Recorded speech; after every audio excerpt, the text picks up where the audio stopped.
Welcome to my channel, After Hours Reading ASMR with Zen.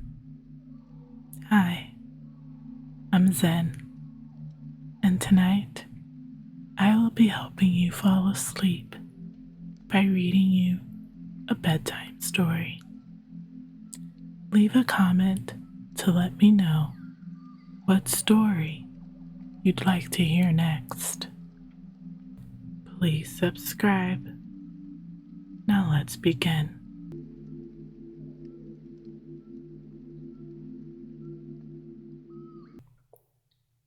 The story I will be reading for you tonight is called Joseph the Dreamer, written by Amy Steedman, brought to you by the Project Gutenberg. This is the story of Joseph, the boy who had the strangest and most exciting adventures of any boy who ever lived. Joseph was but a little lad when his mother died.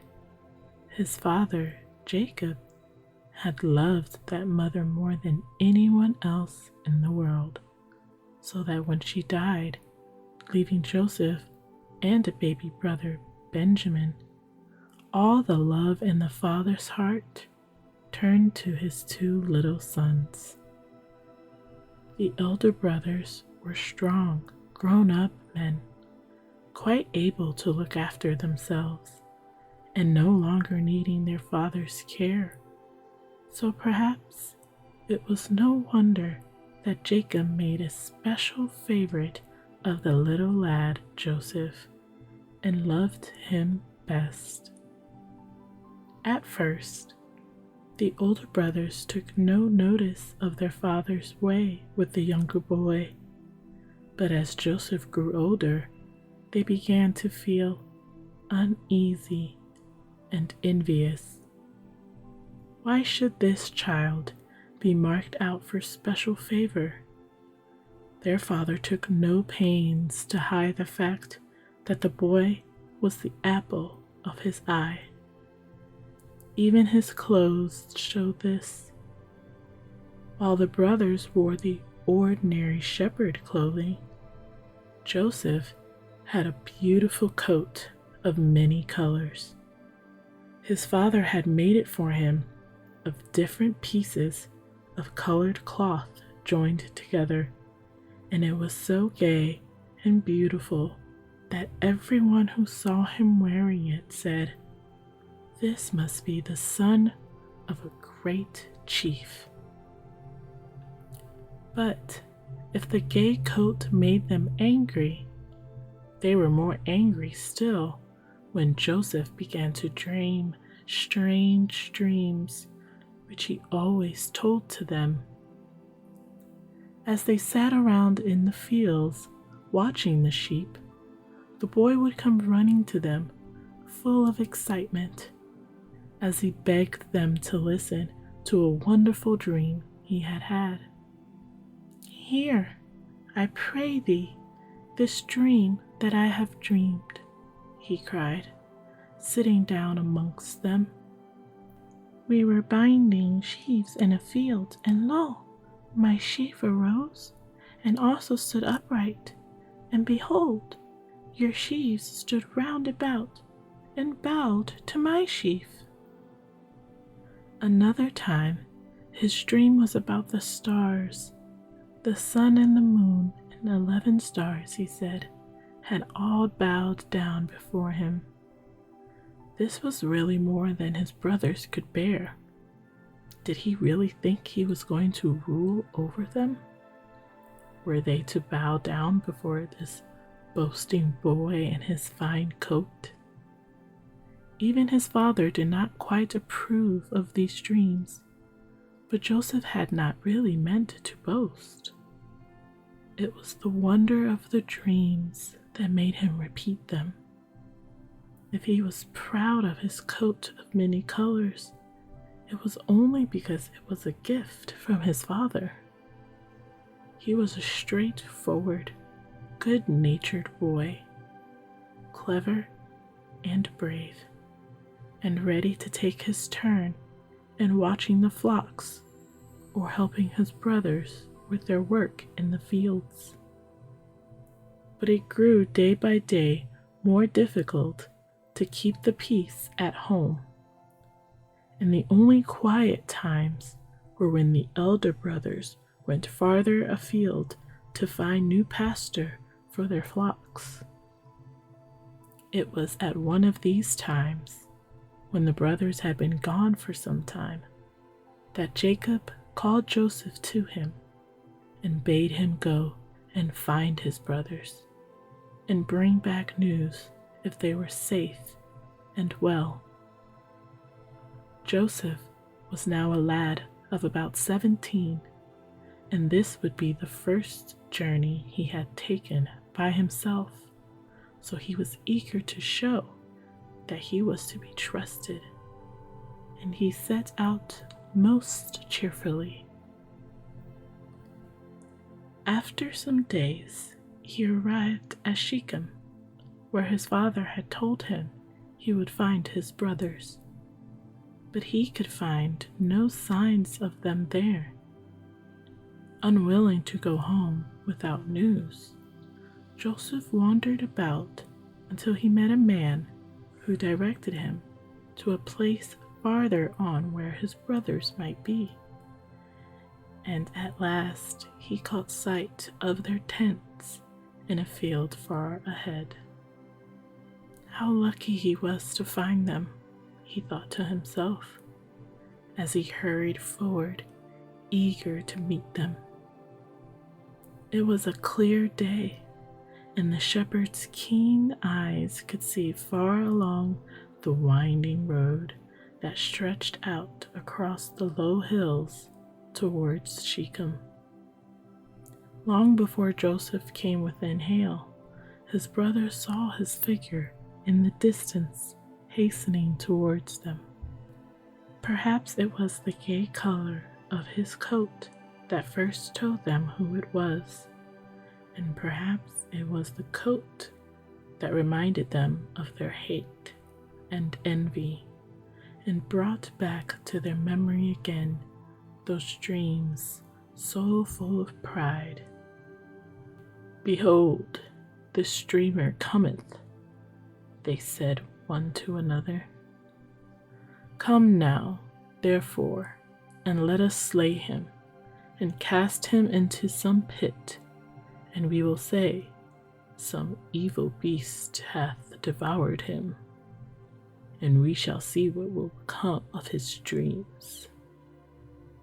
With dark looks of hate, they watched the gay figure coming so joyfully towards them, and only one heart felt any pity for the boy.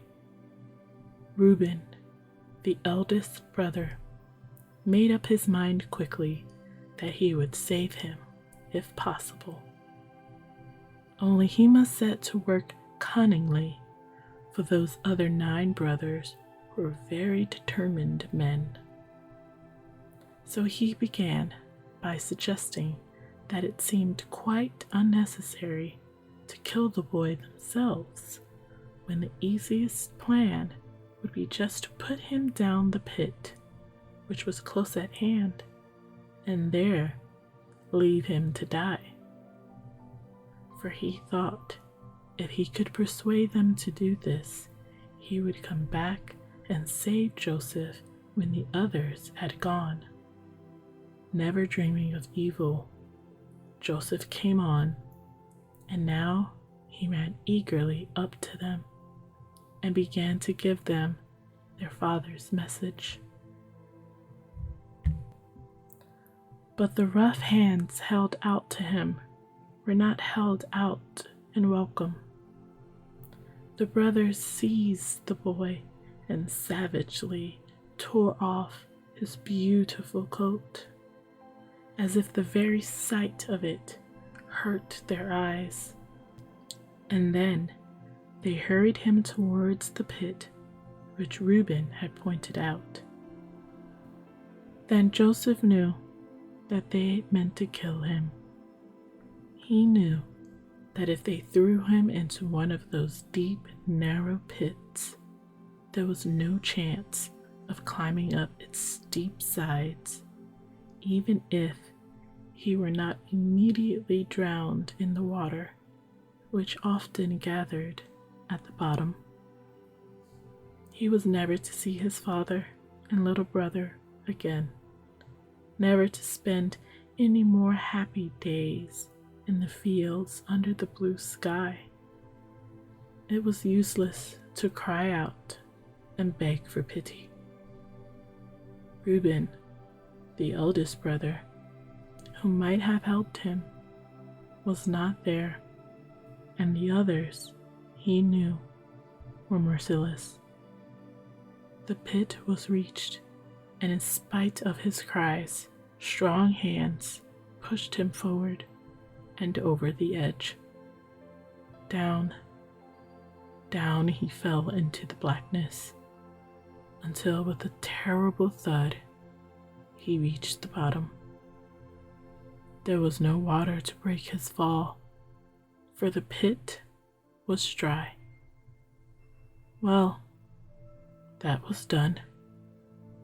The Kruger brothers went off to a little distance and began to eat their midday meal, but scarcely had they begun when they caught sight of a company of travelers passing along the road close by.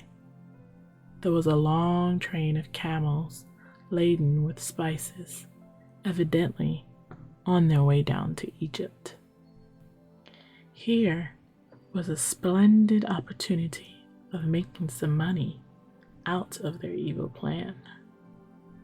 Instead of leaving Joseph to starve in the pit, they would fetch him out and sell him to these merchants. Most likely, they would get a good price for such a strong young slave. Perhaps when Joseph heard their voices at the pit's mouth, and when they drew him up and lifted him out into the sunshine again, he thought for a moment that they meant to be kind to him after all. But that thought soon vanished. The Midianite merchants were waiting. The bargain was struck, and very soon a rope was bound round his hands, and he was tied to the saddle of the man who had bought him. He knew now they had only taken him out of the pit to sell him as a slave. Meanwhile, Reuben had been keeping out of sight, waiting to return and rescue his young brother as soon as it was safe to do so. Very cautiously, at last, he stole back. But alas, when he reached the pit, he found that it was empty.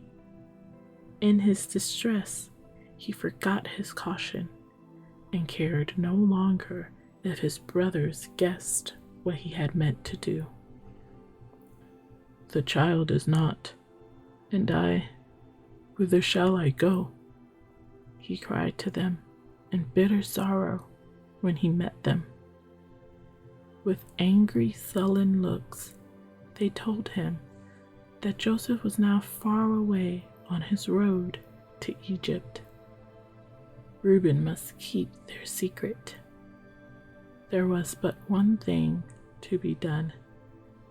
Joseph's coat lay there, just as they had torn it off his back.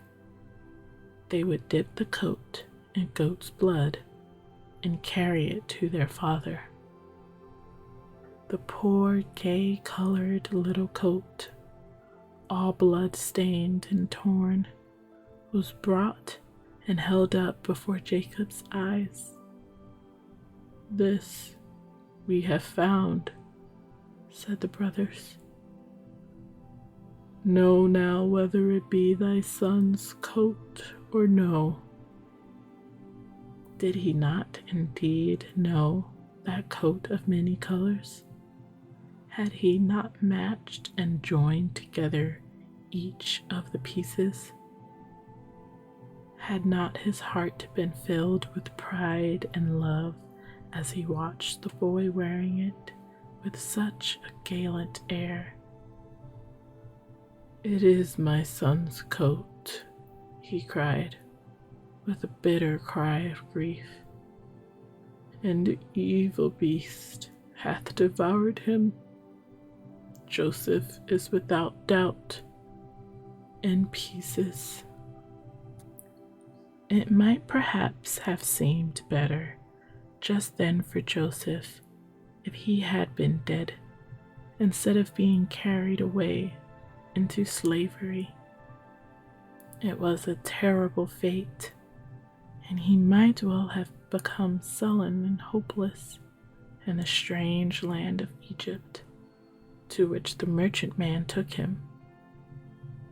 But instead of being sorry for himself and thinking only of the unkindness and wickedness of his cruel brothers, he made the best of everything and set himself to do his new hard work as well as possible.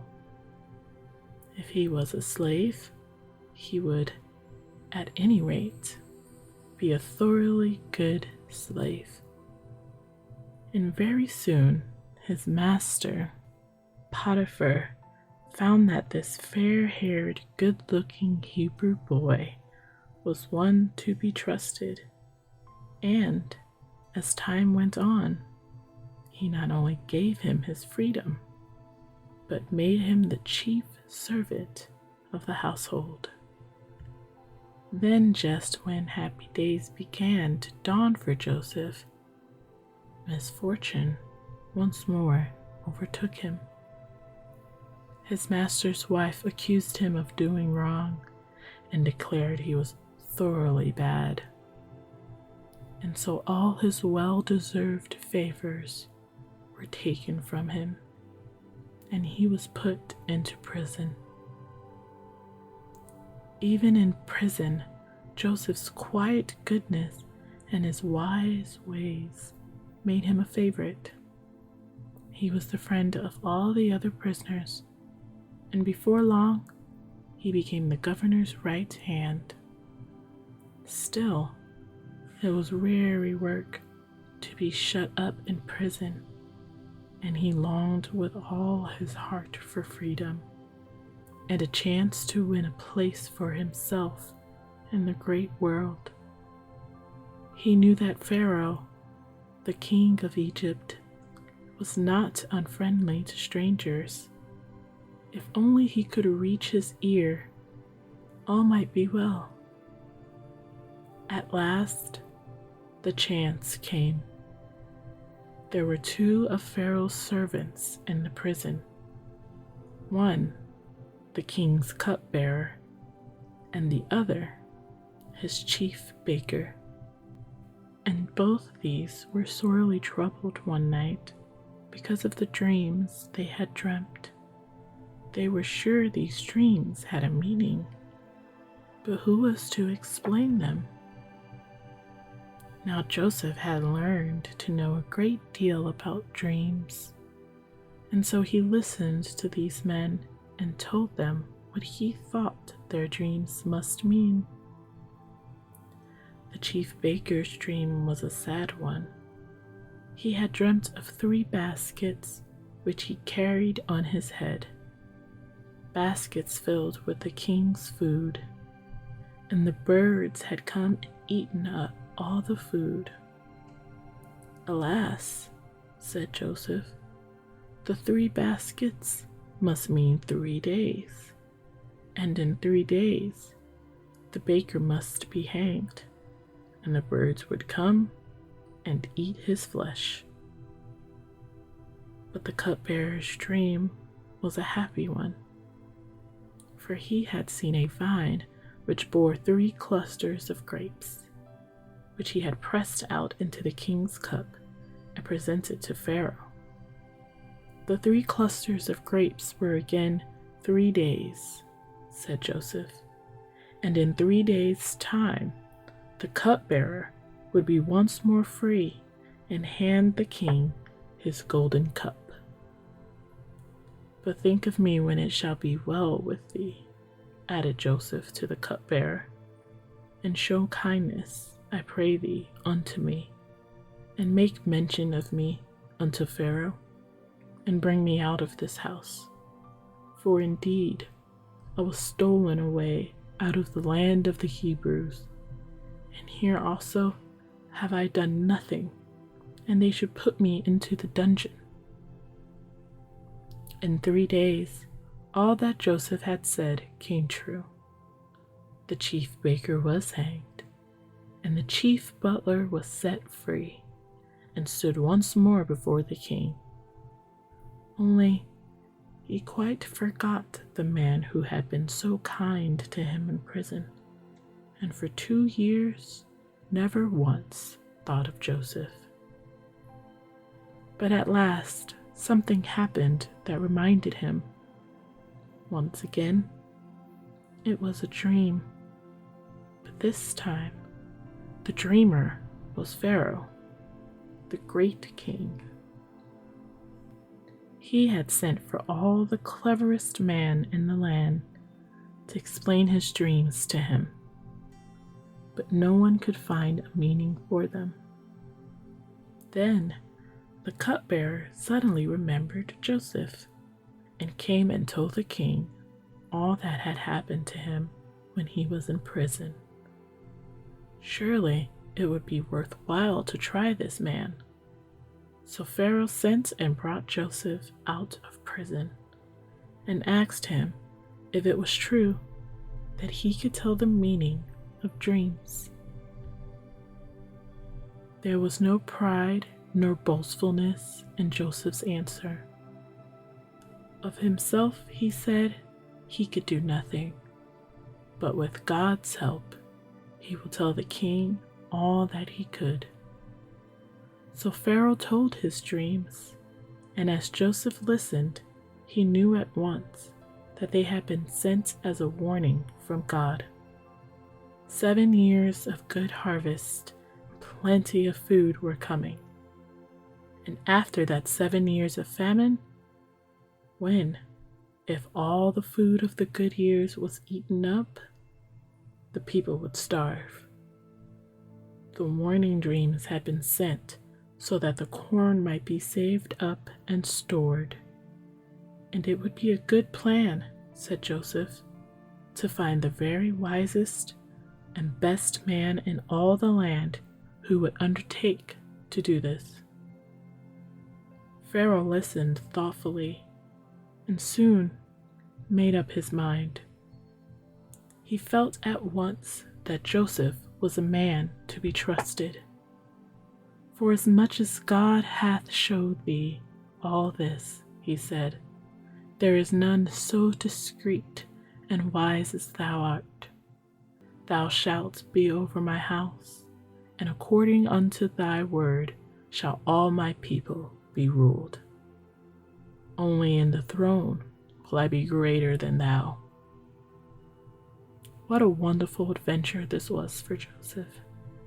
One day, only a poor unknown prisoner, and the next, the Lord and ruler over all the land of Egypt, next only to the king in power. But although Joseph's outside life was changed, he himself remained just the same. He was as keen as ever on doing his best, as brave and fearless in serving God and the king, as wise in ruling as he had been in serving.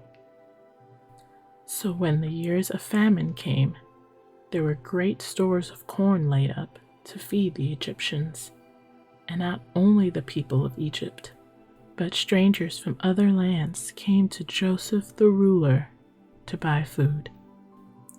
Then it was that one day 10 tired, travel-stained men arrived at the city, saying they had come from the far distant land of Canaan to buy corn for their wives and families who were starving.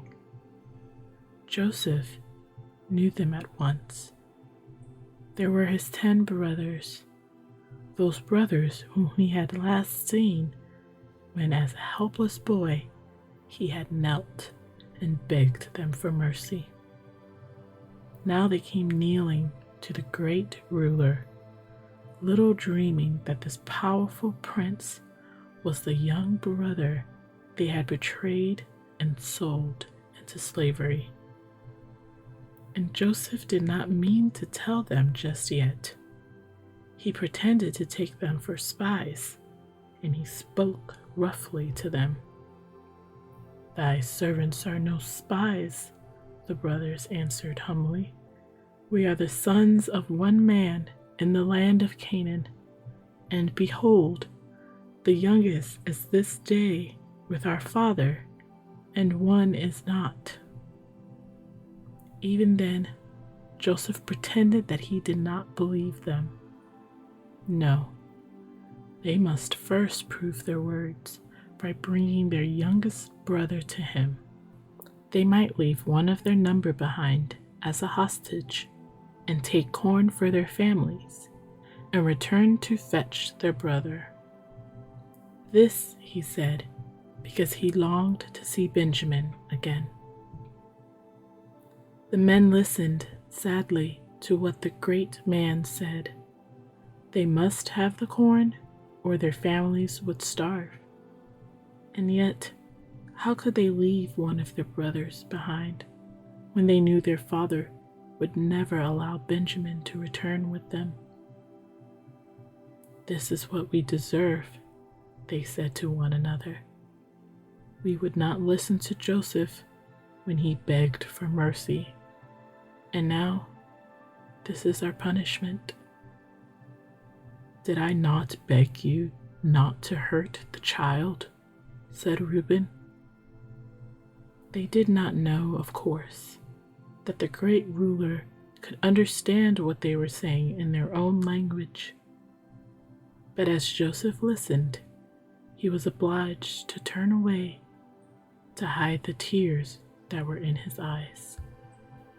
There was nothing for it but to agree to the conditions.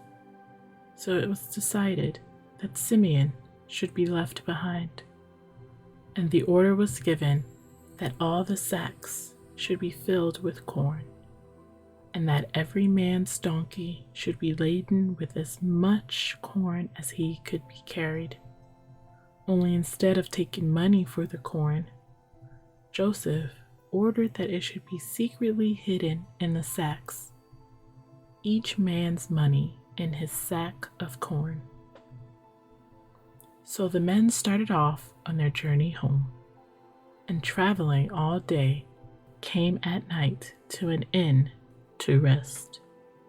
There, one of the men opened his sack to give his donkey some food. What then was his surprise to find his bundle of money tied up in the mouth of his sack. The other brothers gathered around and looked on in amazement. Yes, it was quite true. There was the money, which was the price of the corn. Not a penny of it taken. What could it mean?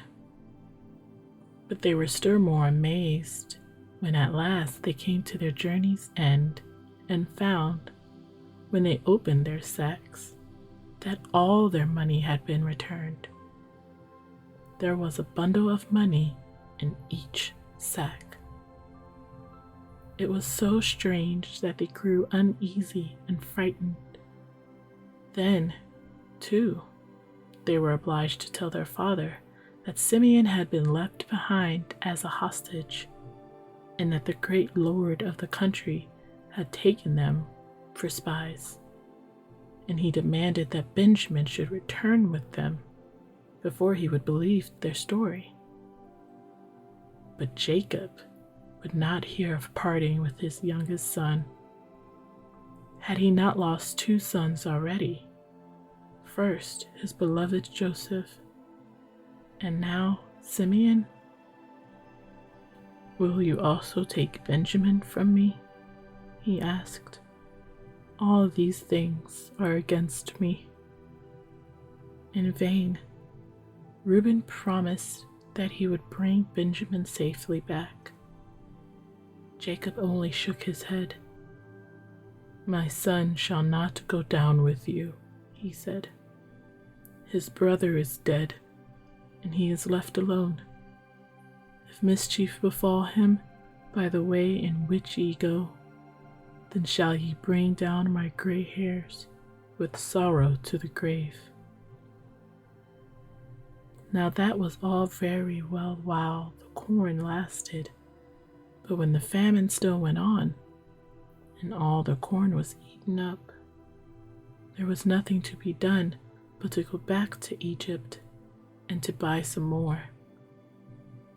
And it was no use going without Benjamin, for had not the great lord of the country declared, Ye shall not see my face, except your brother be with you.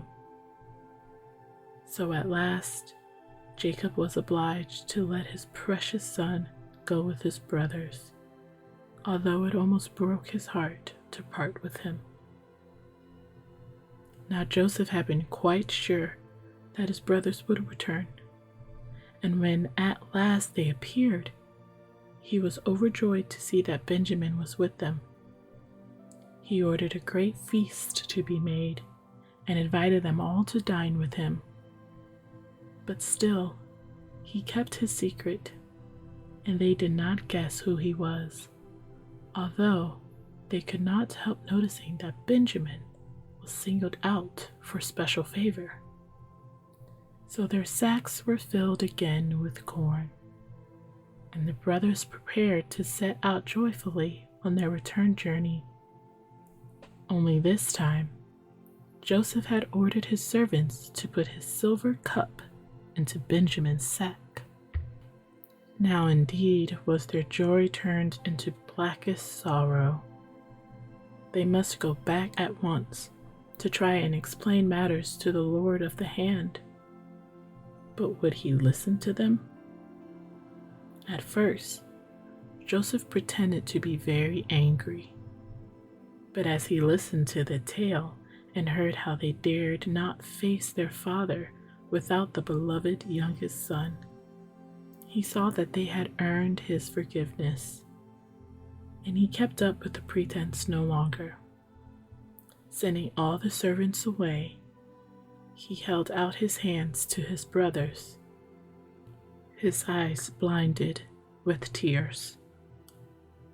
I am Joseph, your brother, whom ye sold into Egypt, he said. Now, therefore, be not grieved nor angry with yourselves that ye sold me hither, for God did send me before you to preserve life. At first, the brothers could scarcely believe their ears. Could this great Lord really be their little brother, Joseph? And could he really forgive them for their cruelty? Then Joseph put his arm round Benjamin's neck and kissed him, and afterwards kissed each of his other brothers, so that they began to feel that the wonderful story was real and not a mere dream. There was no fear of famine for them now. Nothing in all the land was too good for the brothers of the great ruler.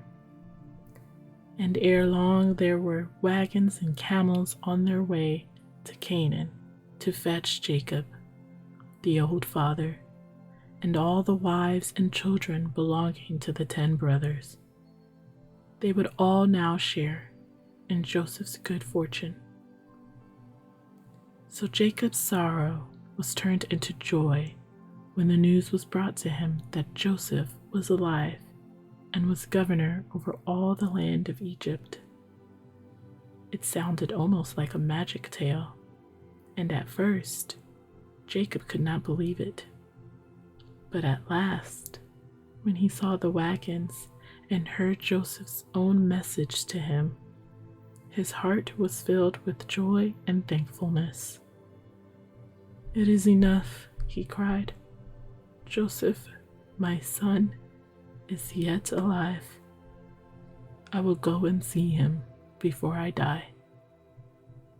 It was a long journey for such an old man, but joy gave him strength to endure it. And at the end, Joseph stood waiting to welcome him.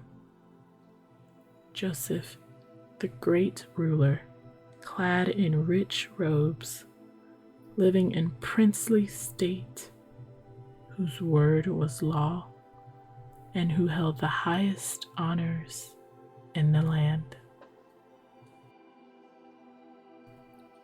The story I will be reading for you tonight is called The Man Who Did Not Die. The Story of Elijah by James Hartwell Willard, brought to you by the Project Gutenberg. After the death of King Solomon, his son Rehoboam became ruler of the Israelites. The prodigality and magnificence of Solomon's court and his lavish way of living had been met by heavy taxation. Seeing the vast revenues of the kingdom employed in this way, the people had grown discontented and then disloyal. After Rehoboam had become king, the Israelites appealed to him to lighten the taxes and other heavy burdens which oppressed the poor. Instead of following the advice of his older counselors and releasing the people from some of their burdens, the new king hearkened to the counsel of the younger men who had grown up with him and scornfully rejected the petition of his subjects. A very ambitious man named Jeroboam presented the petition to Rehoboam, and upon its rejection, 10 tribes revolted and made Jeroboam their ruler under the title of King of Israel. The remainder of the Israelitish nation from this time were known as the Kingdom of Judah. Jerusalem remained its capital, and God was worshipped in the magnificent temple built by King Solomon. It also maintained the regular priesthood, its officers descending as formerly from father to son. Among the 20 sovereigns of Judah, there were a few who served God sincerely. The best 4 of the kings were Asa, Jehoshaphat, Hezekiah, and Josiah. Asa fought against the worship of idols, which had corrupted the people. Yet he made an alliance with the king of Syria, who was an idolater. Jehoshaphat, his son, ruled the kingdom of Judah for 25 years, and although he did not always do right, his reign was a quiet one. Hezekiah waged a vigorous war against the worship of idols, and as far as he was able, restored the worship of God in the temple. The Bible says of everything he undertook for the glory of God that, quote, he did it with all his heart and prospered, unquote.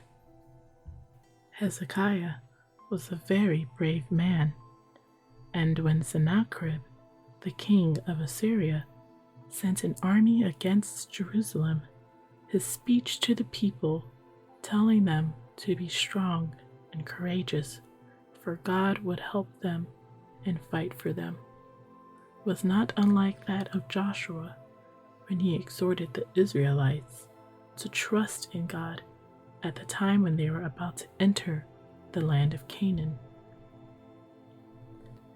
The prophet Isaiah lived during the reign of Hezekiah. At one time, when the king was very sick, he prayed to God that his life might be spared. God told Isaiah to tell him that he had heard his prayer and that he would heal him and prolong his life for 15 years. When Isaiah had delivered God's message, Hezekiah asked for a sign that these things should be done, and Isaiah said that he might decide whether the shadow upon the sundial should go forward 10 degrees or go backward 10 degrees. Hezekiah replied that it was an easy thing for the shadow to go forward 10 degrees, and asked that it might go backwards. God moved the shadow as the king had asked, and he accepted it as a sign that his life was to be spared and his days lengthened. Josiah was only 8 years old when he came to the throne of Judah. He served God while yet a child and devoted his life to his service. He reigned for more than 30 years and was killed at last by an arrow while defending his kingdom against Necho, king of Egypt.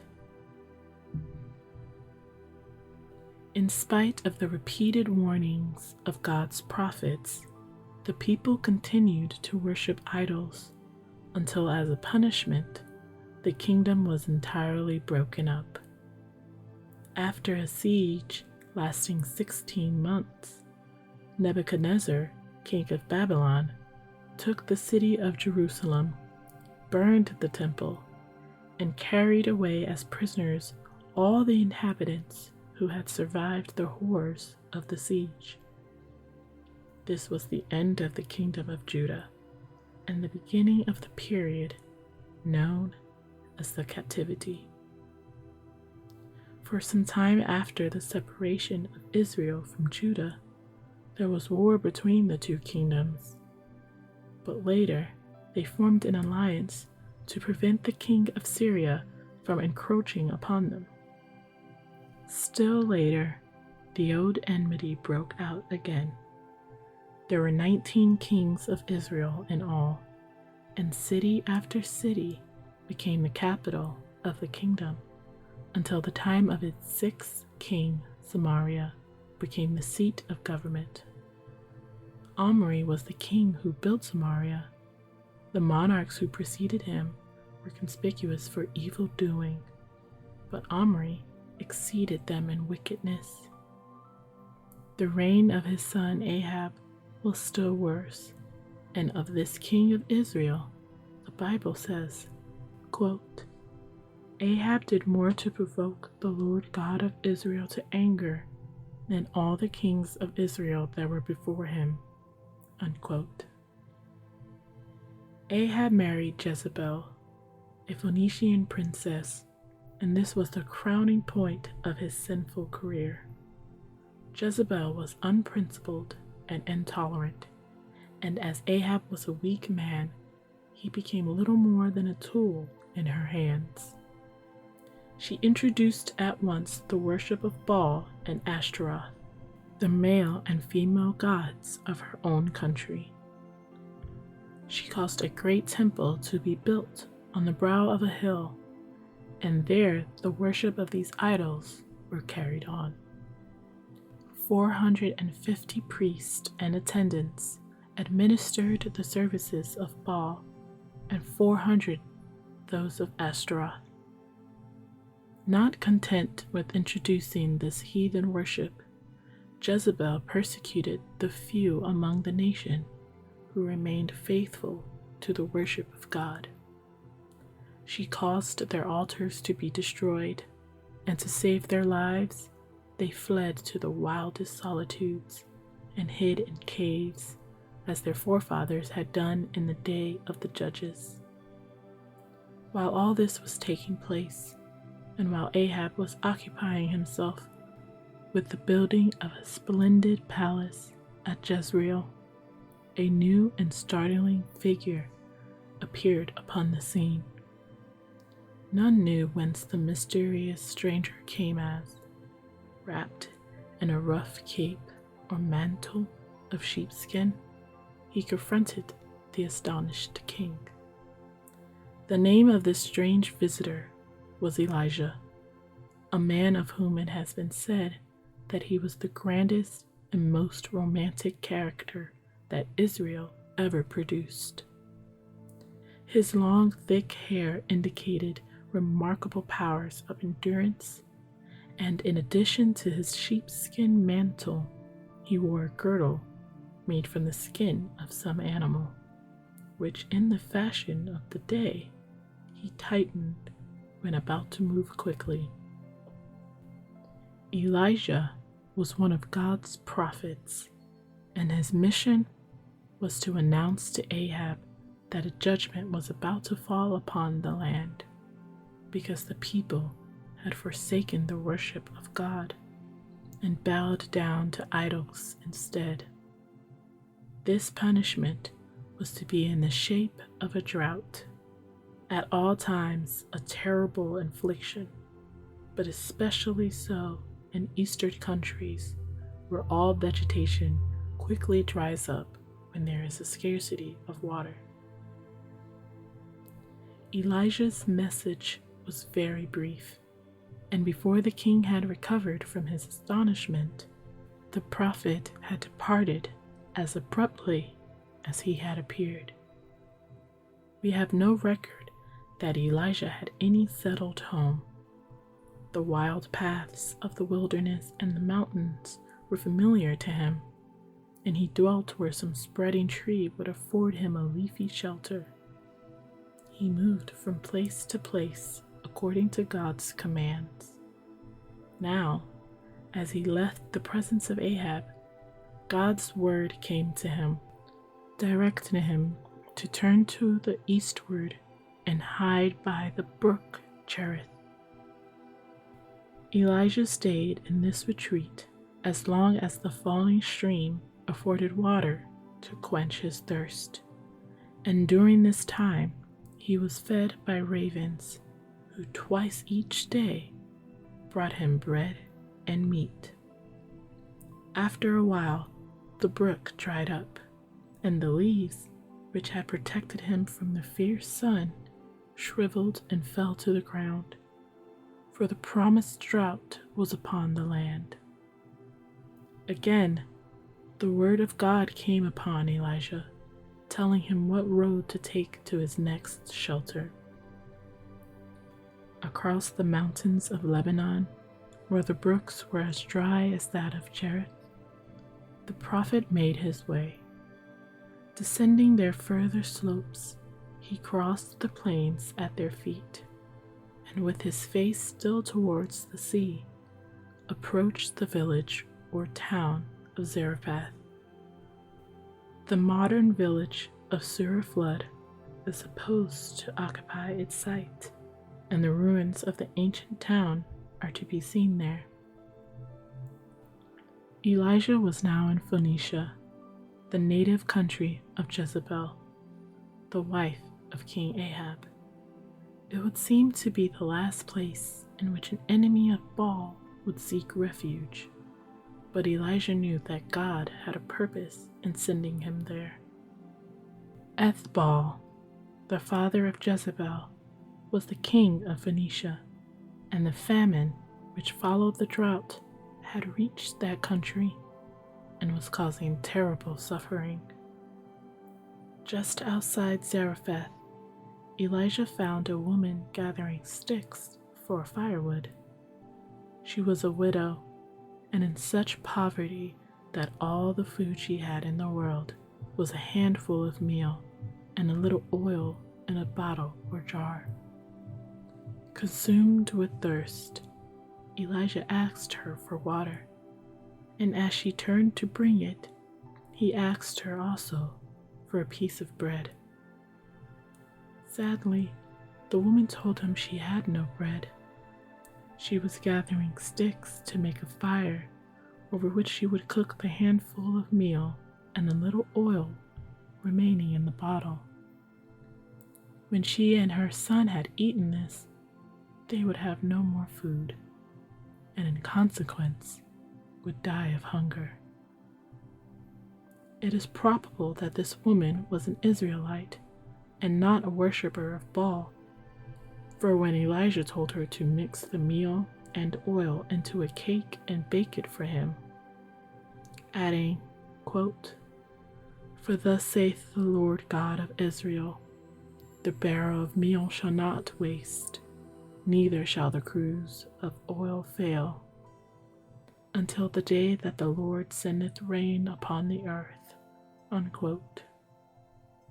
The woman did as she was told, evidently recognizing him as a prophet of God. She fed him before she and her son tasted of food, and gave him the shelter of her house as well. And during all the time of drought and famine, the supply of meal and oil never failed. After a while, trouble came upon the little household. The widow's son suddenly became very sick and then died. The heartbroken mother demanded of Elijah why he had come to them only to slay her son. The prophet replied, "Give me thy son," and taking the boy from his mother's arms, carried him into his own chamber and laid him on the bed. Then Elijah called upon God and prayed that the child might be made alive again. And God heard his prayer, for the boy sat up, alive and well. Taking him in his arms, the prophet carried the child to his mother, who was so happy that she exclaimed, "Now by this I know that thou art a man of God, and that the word of the Lord is in thy mouth." The drought continued, and the horrors of famine caused by the failure of all crops was felt in Samaria. Ahab was in despair. Everywhere, horses and other animals were dying, for there was not the scantiest grass or herbs of any kind for them to eat, and everywhere the streams were dry. The chief officer of Ahab's household was a man named Obadiah. He was a faithful servant of God, and during the bitter persecutions of Jezebel, had hidden 100 persons who worshipped God in a cave and fed them there. Ahab now took Obadiah and set out on a desperate search for pasturage and water for the animals, the king going one way and his servant the other, on what seemed a hopeless errand. Before Obadiah had gone very far, Elijah suddenly stood before him. Quickly, the prophet told him to go to Ahab and tell him Elijah is here. Obadiah feared that Elijah would disappear before he could bring the king to him, but reassured by Elijah, he set forth to find Ahab. Now Ahab had been searching throughout his kingdom for the mysterious stranger who had warned him of the coming drought 3 years before. So as soon as he learned from Obadiah that the stranger had reappeared, he went to meet him. When he saw the prophet, he asked him, "Art thou he that troubleth Israel?" Elijah answered that he had not troubled Israel, but that Ahab's evil reign and that of his father before him had been the cause of the drought. Then Elijah denounced the idolatry of Ahab and followed this with a command to assemble his people on Mount Carmel and bring also all the priests and attendants of Baal and Ashtaroth. Ahab did not dare to disobey, and a great, weary, listless crowd assembled on the sunburned slopes of the mountain. The priests were there in gorgeous vestments, and the king himself, all eager and expectant. A spring of water, apparently undiscovered before, flowed not far away. Elijah appeared with only one attendant, and soon his voice rang out. How long halt you between two opinions? If the Lord be God, follow him. But if Baal, then follow him. The amazed people stood speechless. Then Elijah spoke again, saying he was but one prophet, while before him were 450 of Baal's prophets. Then he proposed a test of powers. He asked that 2 bullocks might be provided. The priest of Baal should take one and prepare it for sacrifice by laying it on the wood upon the altar to their God, but they were to put no fire tinder in it. The other bullock he would prepare in the same way. Then the priest of Baal were to call upon their God, and he would call upon his God, and the God that answered by sending fire to consume the sacrifice offered to him was to be the God of the people. The answer of the people, dejected with the long endurance of misery, was ready, and as one man they shouted, "It is well spoken." The altar to Baal was prepared, with the sacrifice arranged upon it in proper form. Only fire was lacking. Loudly, the priest of Baal prayed. Wildly they leaped around the altar, crying again and again, "O Baal, hear us." The morning wore away, and there was no response. No fire appeared to consume the sacrifice. About noon, Elijah mocked the frantic priests, saying to them, "Cry out loud, for he is a god. Either he is talking, or he is pursuing, or he is in a journey, or peradventure he sleepeth and must be awakened." The priest of Baal accepted this advice in earnest. They supplicated and raved more wildly and wounded themselves in their frenzy, continually calling on Baal to hear them. And so the afternoon passed. As the sun was sinking, Elijah came near the altar which he had built with 12 stones, one for each of the tribes of Israel. The sacrifice, carefully prepared, lay upon the wood. All around the altar a trench had been dug, and it was now filled with the water which had been poured upon the sacrifice. Then Elijah prayed to God, asking him to let the people know that day that he was the God of Israel, and that it was by his command that he had done these things. At the close of his prayer, fire unkindled by mortal hands broke out. Unchecked by the water, it wrapped sacrifice and altar in flames and consumed them, even licking up the water in the trench with its heated breath. At this sight, the people prostrated themselves as they cried out, "The Lord, he is the God. The Lord, he is the God." The priests of Baal, who were largely responsible for the idolatry of the nation, stood trembling and confounded. Quickly, Elijah ordered them to be destroyed, and this was done.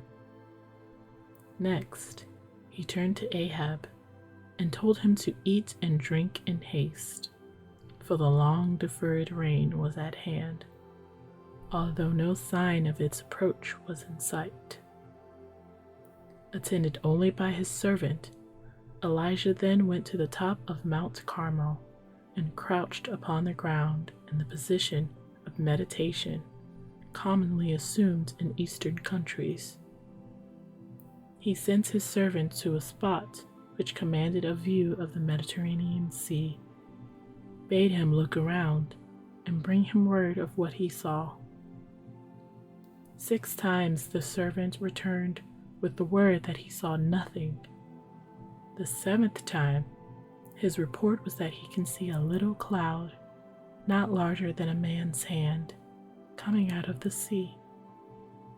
Sending the man to warn Ahab that the rain was fast approaching and that he must start at once for home, Elijah then hastened down the mountain to meet the king at its foot. With all the speed he could command, Ahab barely reached his place at Jezreel in time to escape the fury of the storm.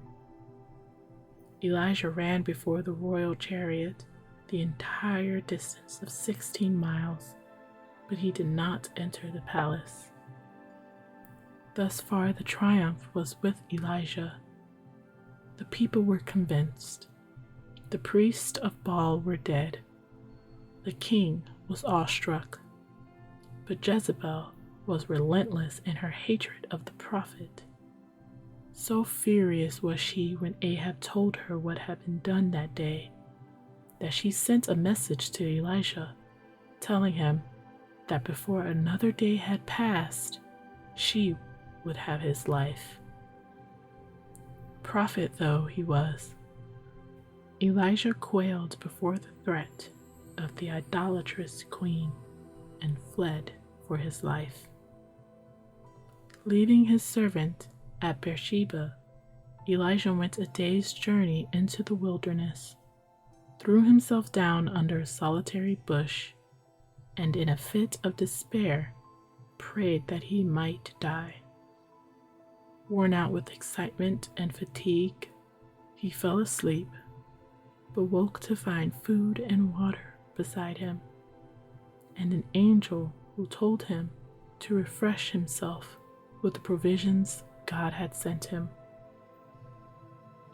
Twice Elijah ate and drank of the miraculous food, and then, in its strength, traveled 40 days and 40 nights until he came to Mount Horeb, the place where Moses received the divine command to rescue the Israelites from Pharaoh.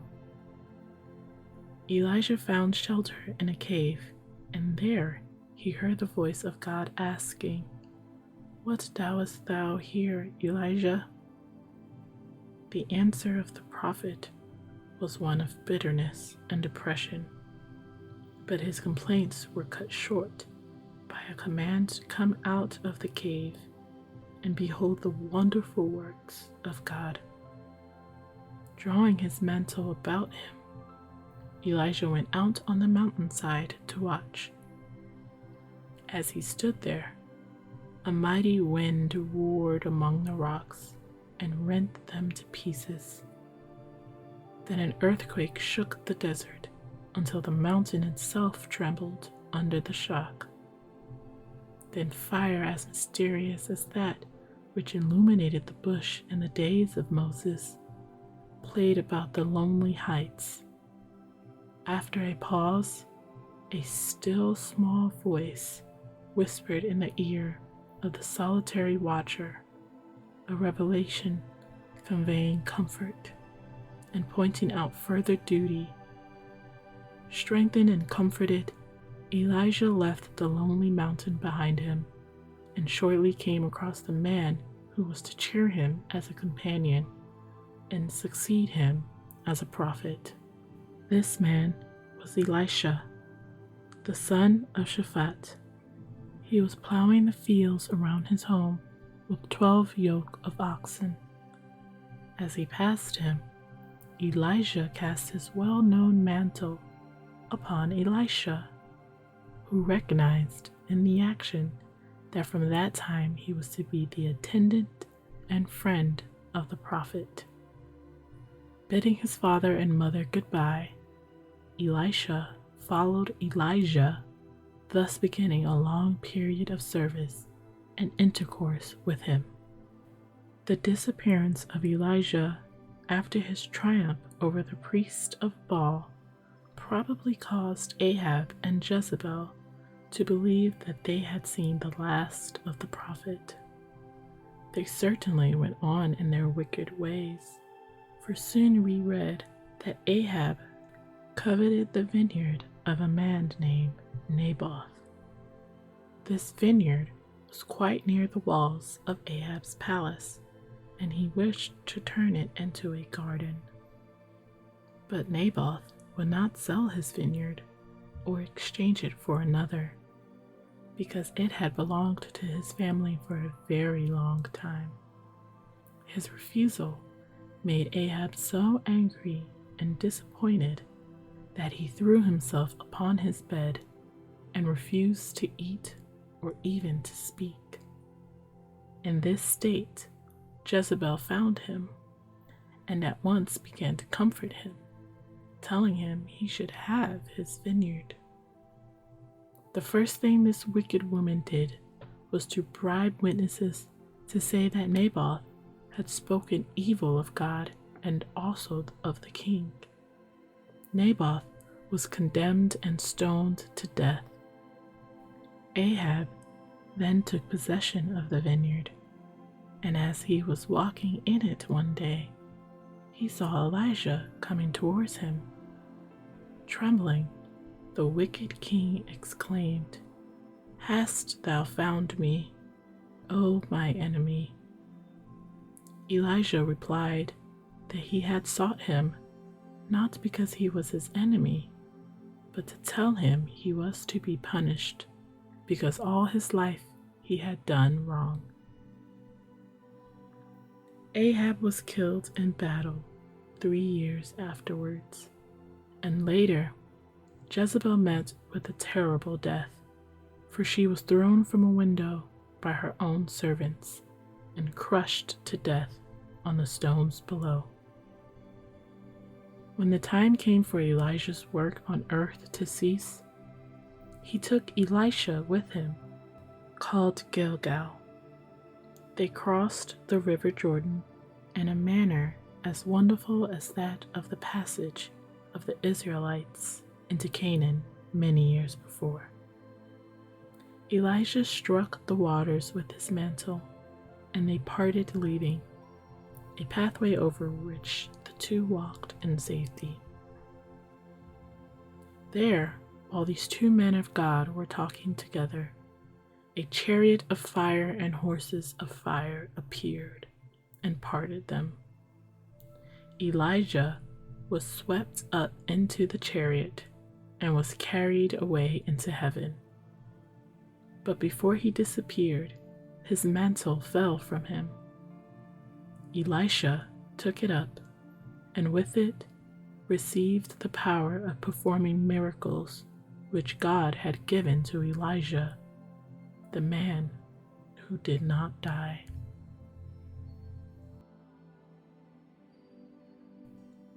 That's all for tonight. As always, I wish you all the valuable blessings life has to offer. Stay reading. Stay dreaming.